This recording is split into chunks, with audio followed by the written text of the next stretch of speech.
Good morning, good evening, wherever you may be. This is TV Papua News of August 2013. With this time,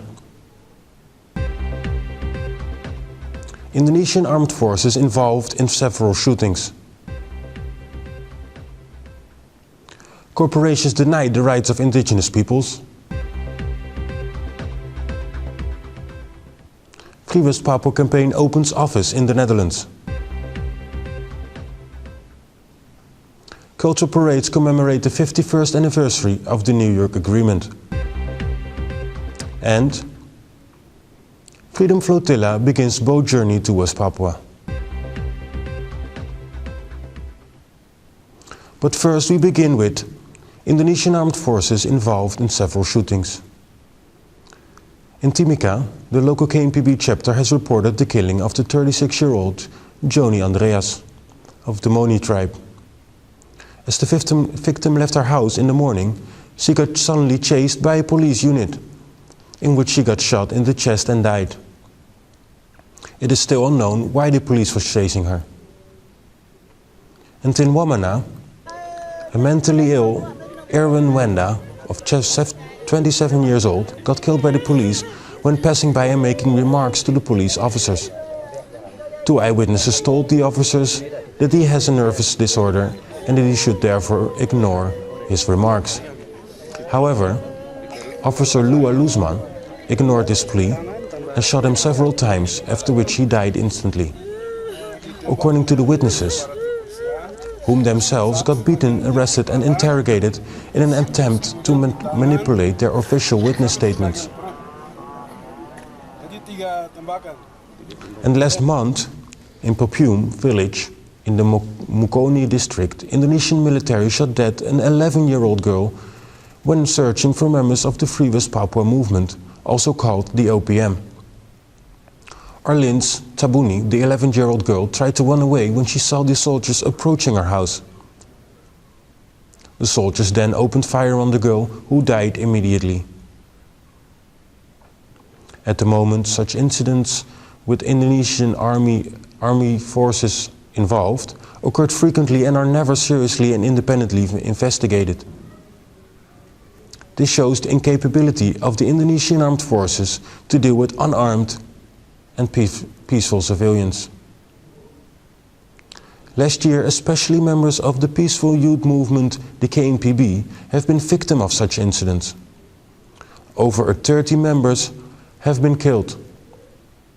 The Free West Papua campaign therefore calls upon the people to email the Indonesian president to stop these violent actions and to give the Papuan people their right for self-determination.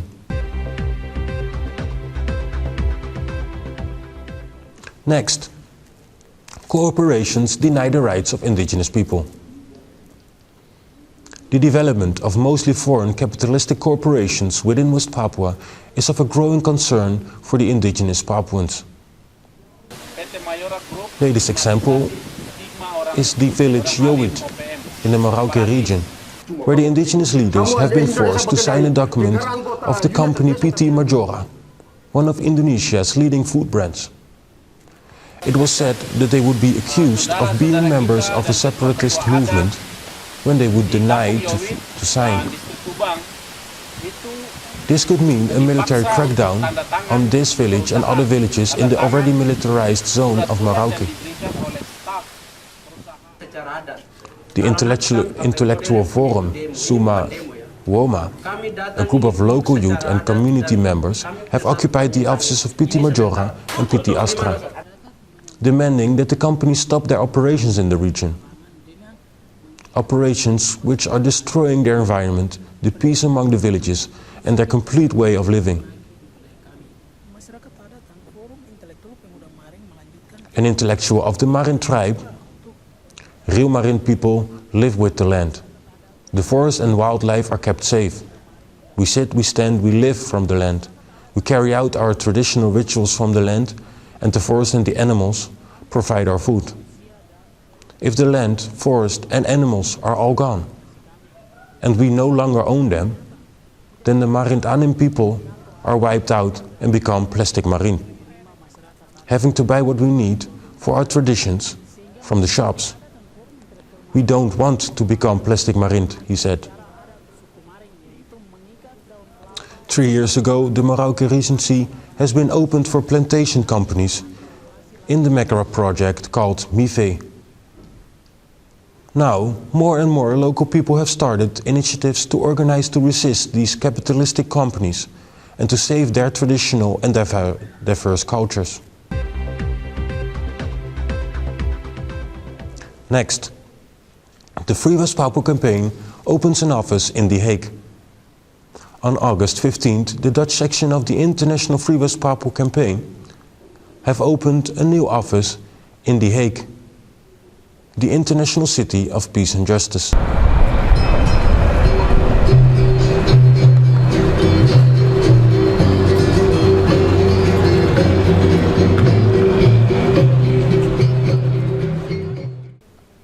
This office will be a central point to collect and provide information on the ongoing freedom struggle of West Papua. A struggle that has been kept away from the international public for already 50 years. The ceremonial opening was opened by a traditional performance, followed by a speech of Benny Wenda, who recently opened a similar office in Oxford, UK.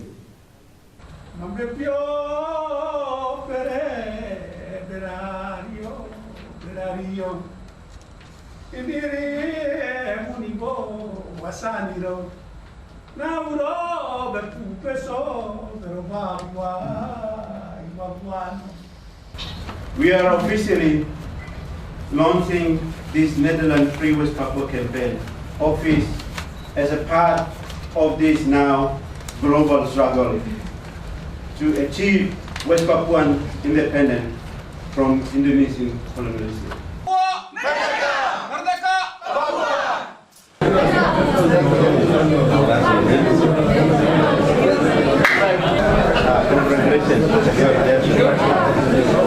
Congratulations. Thank you very much. Very good. And in West Papua there was much support for the opening during cultural parades that were organized to commemorate the 51st anniversary of the New York Agreement, which was happening on the same day.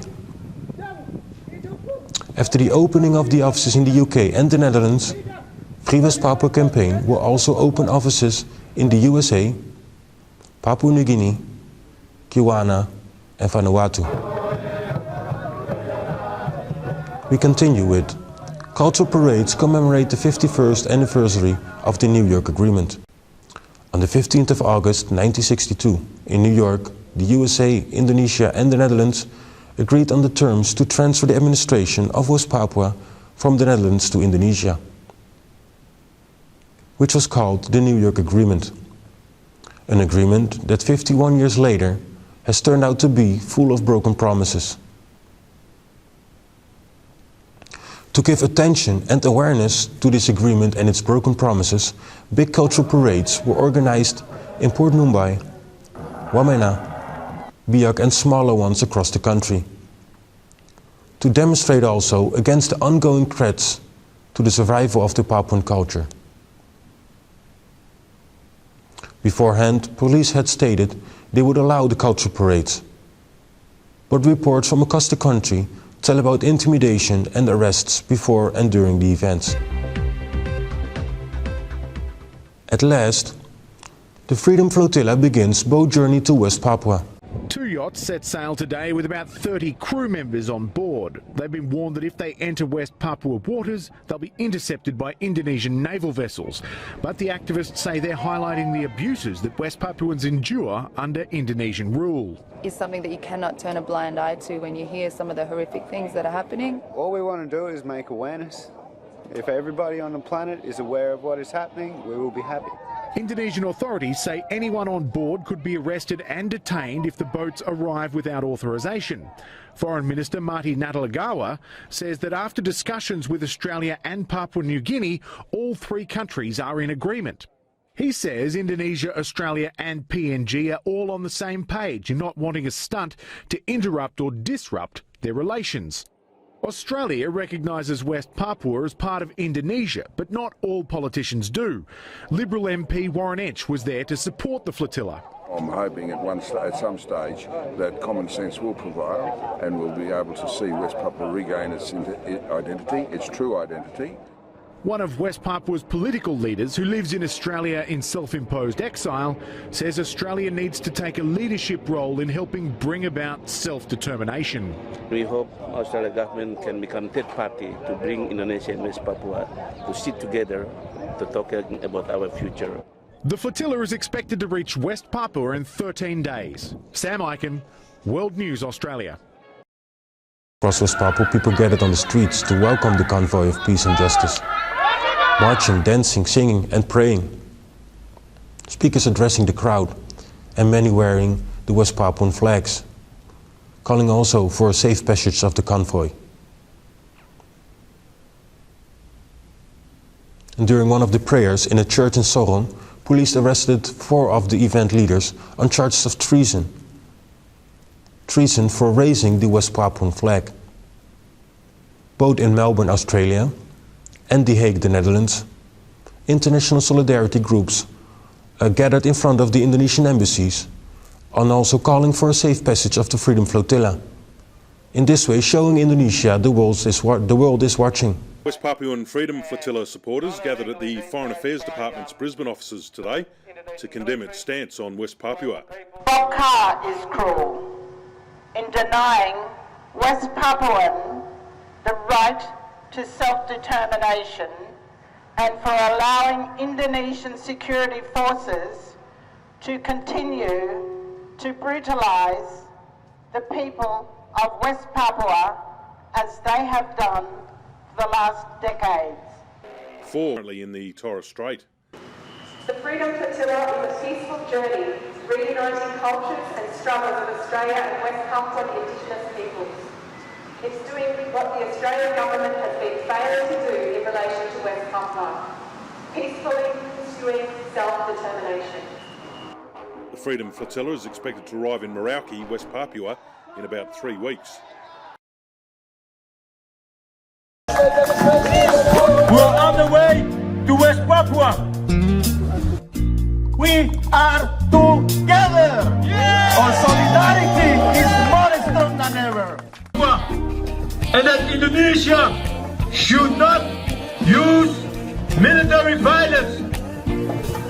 You can follow the latest news of the Freedom Flotilla on the website below. For now, this was all. We thank you for watching and hope to see you next time. Safe travels.